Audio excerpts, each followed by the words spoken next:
I have a bone to pick with the creeds, the Nicene Creed, the Apostles' Creed. Now, before you label me a heretic, I can explain.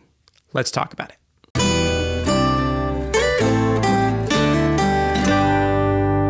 Welcome to the Worship Homestead. My name is Nathan Smith. Thank you for joining me. Today we're going to be talking about the Christian creeds and what I believe is lacking with the creeds. I'm still a Christian, don't worry about that, and I think if you are a fan of the creeds, by the end of this you might actually agree with me. So let's jump right in. What are the creeds? I'm going to use the Nicene Creed as an example because it's a really good creed. It was made by the Council of Nicaea that was put together in 325 by Emperor Constantine, the Roman emperor. He wanted to unify the Roman Empire, and to do that, he needed a unified church. Remember, in 312, he got converted, he stopped outlawing Christianity and gave them property back and all the rest of it. Anyway, so at this point, the church was riding high, but he needed to have them start agreeing on their theology, which was a little bit all over the place.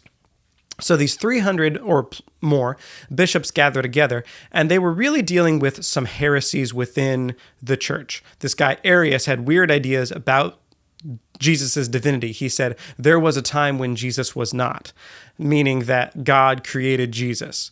And the rest of the bishops said, no, that's not at all how it works. So they had months of debate, and eventually, when it came to a vote, Arius was defeated. And what we get is the Nicene Creed that explains the tenets of core Christianity in a very good and succinct way. Now, let me say right now that I agree with everything that's in the Nicene Creed. Okay?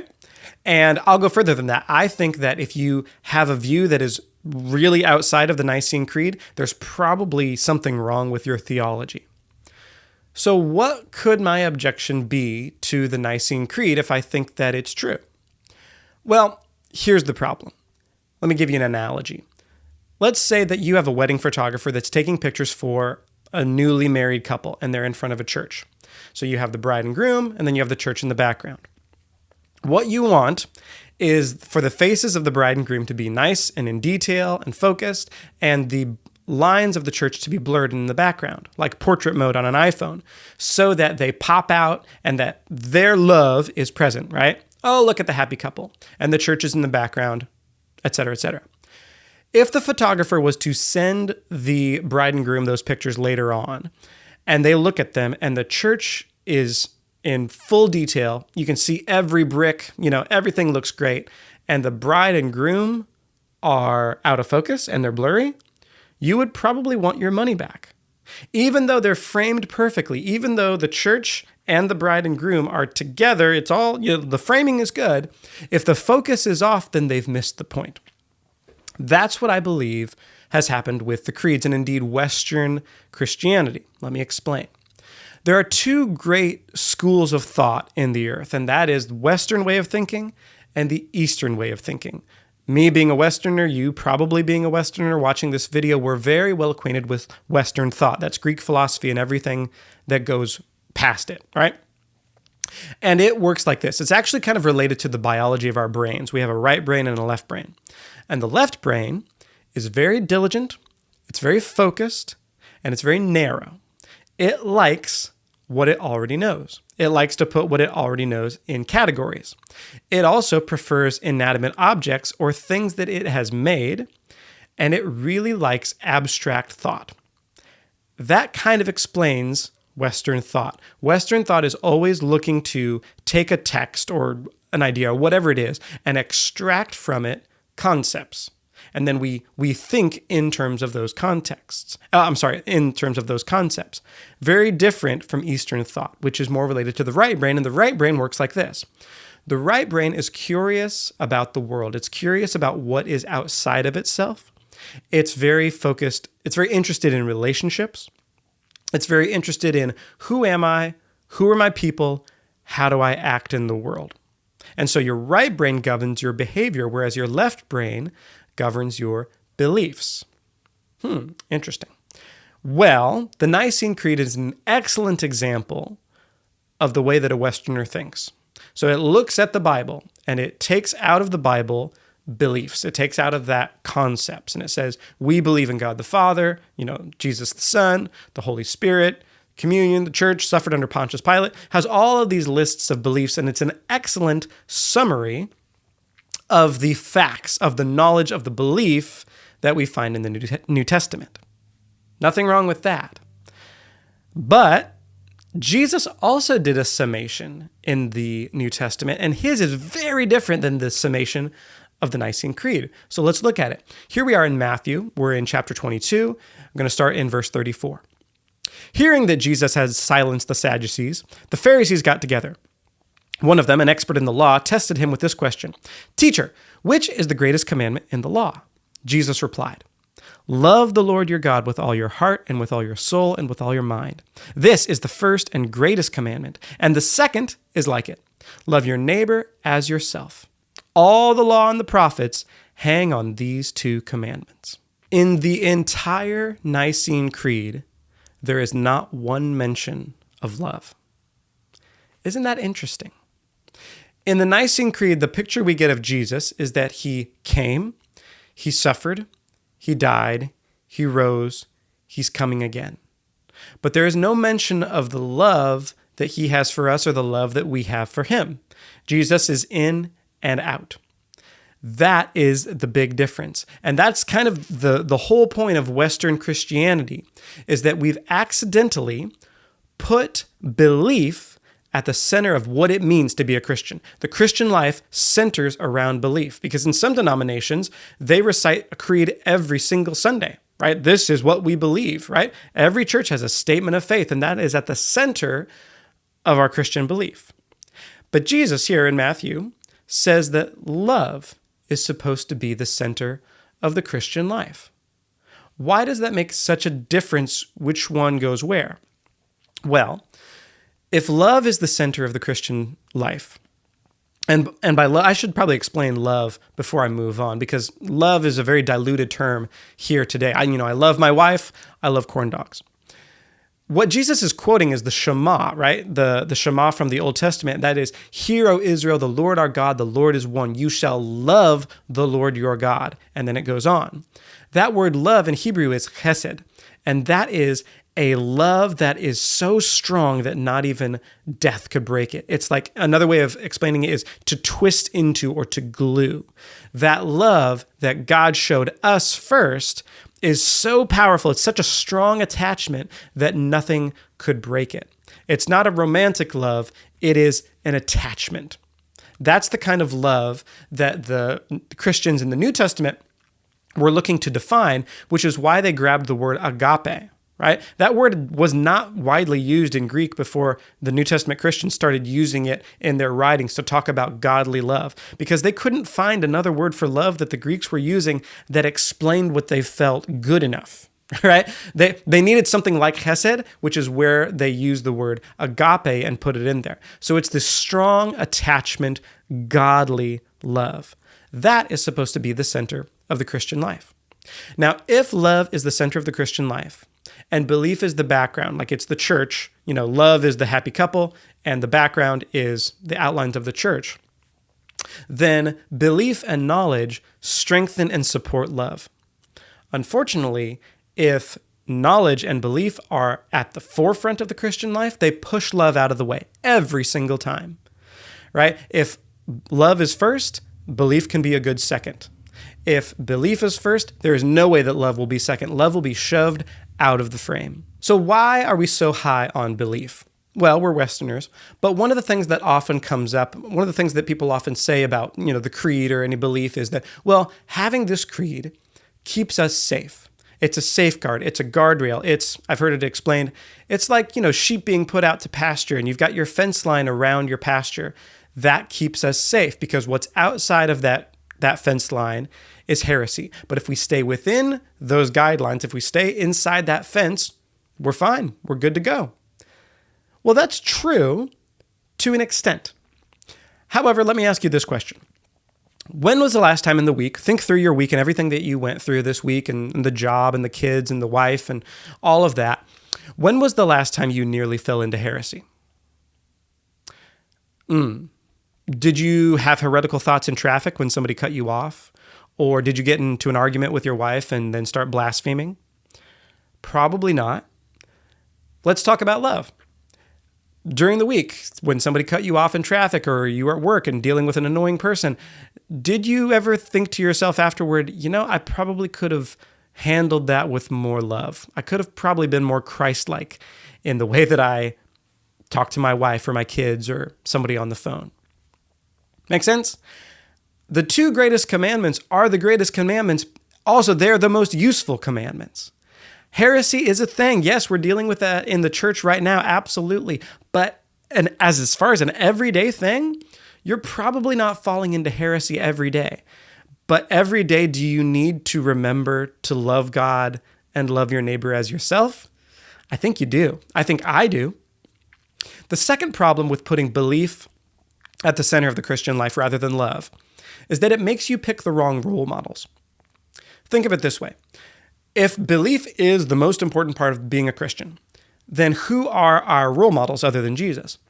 Well, it would be the best believers, the ones that can articulate truth with the most eloquence, the ones who have researched their beliefs the best and have the best fences, right? These are our categories. This is what we believe about soteriology and Christology and eschatology and whatever other ology you want to think of. So it's probably going to be the most educated people. Well, has it been your experience that the most educated people in your life are also the most Christ-like? No, absolutely not necessarily. Paul was very well educated. Luke was very well educated. Peter, James, John, the disciples? No, they weren't. They were fishermen or something else. So it does not follow that being the best at belief makes you the best at being Christ-like. Probably the most Christ-like person in your church is the grandma in the corner who has spent a lifetime praying and loving God.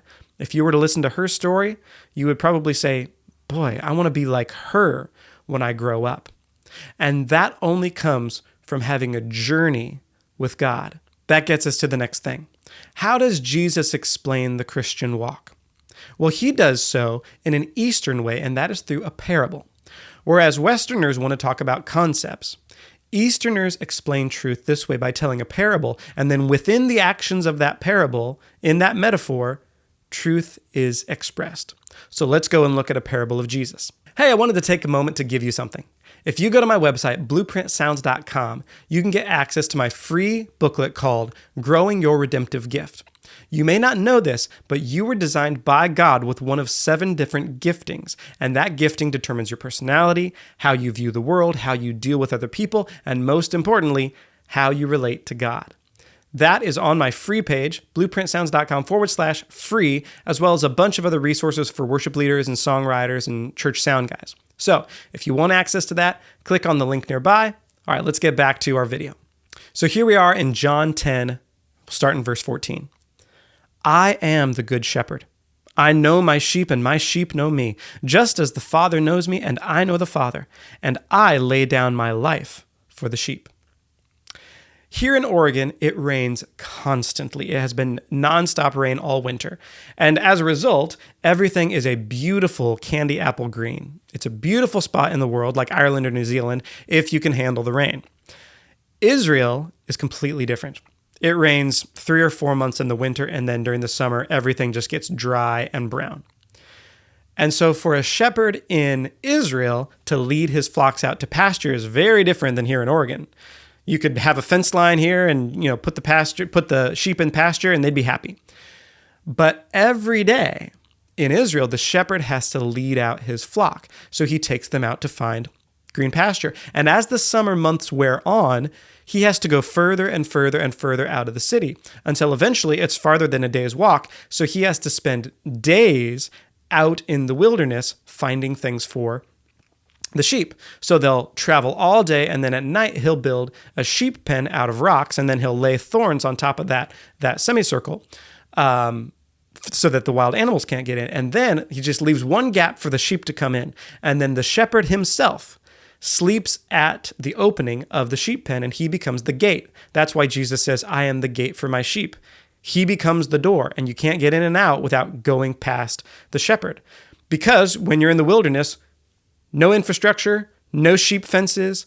There are thieves, there are wild animals that want to get at the sheep. But the shepherd is the one who protects the sheep. So the vision here that the parable that Jesus is telling, all of the Israelites would have understood this analogy, this thing that he's getting at, is that unlike having a fence line, okay, in the Western world we think, okay, we have a fence, we put our sheep in that fence, they're safe. In the Israelite way of thinking, the relationship is what makes the whole thing work. The sheep don't find green pastures unless they hear and follow the voice of the shepherd.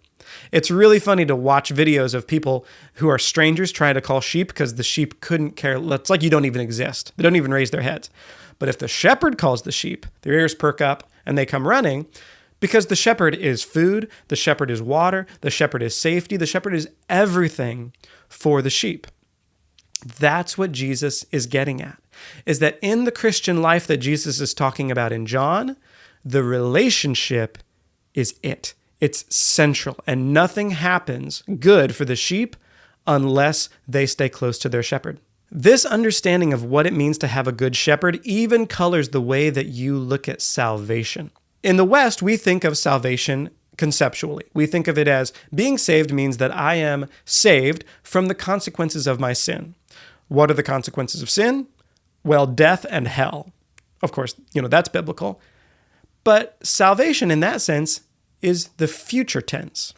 When I die, I get to go to heaven, not hell. It's like the song, "When the saints go marching in, I want to be in that number." So for a Westerner, salvation is what happens later on. But think of it in terms of sheep and salvation and how the Hebrew word salvation works. The Hebrew word for salvation, I got to give my brother credit to this. Brandon is the one who showed me this word. The Hebrew word for salvation is yasha.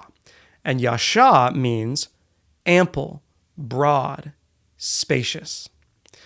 Think of Moses leading the Israelites out of Egypt into broad, open spaces. That's what a deliverer does. That's what a savior does. Now let's go back to the Good Shepherd.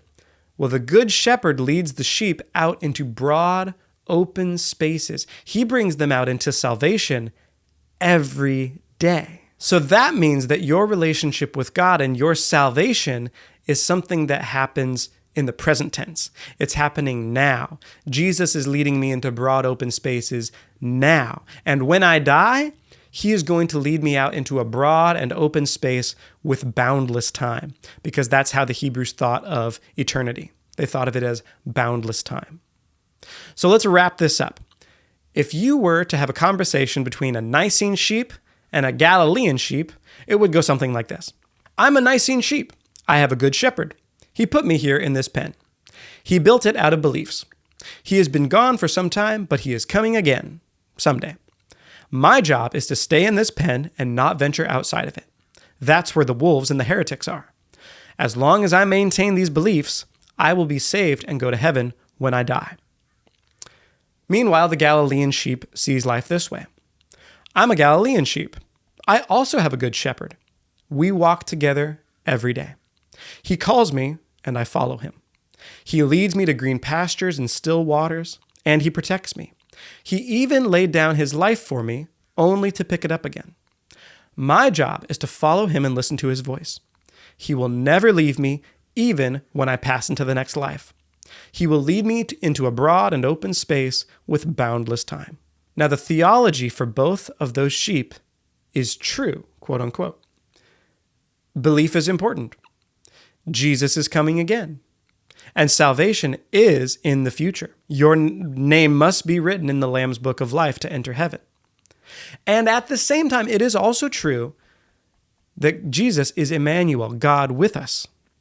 Jesus asks us to follow him, and that's a walk that happens every day.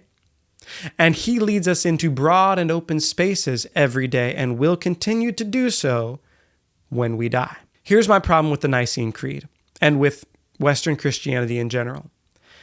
It is accurate, it is precise, it is focused, and yet it is still incomplete if it does not have love at the center, at the focus point. And unfortunately, what happens is we put belief at the center and love gets shoved off to the side and we kind of pat love's head and we say, oh, that's nice, that's really good. But what matters is etc., etc., etc. It's supposed to go the other way. Jesus is Emmanuel. He is the Good Shepherd. He is God with us, and he leads us into salvation every day. And when that is the center and belief supports that, it works exactly like it's supposed to. It's a matter of emphasis and priority. If we put love at the center, like Jesus tells us to, and like Paul says, the greatest of these is love, we'll have the Christian life that we were meant to have.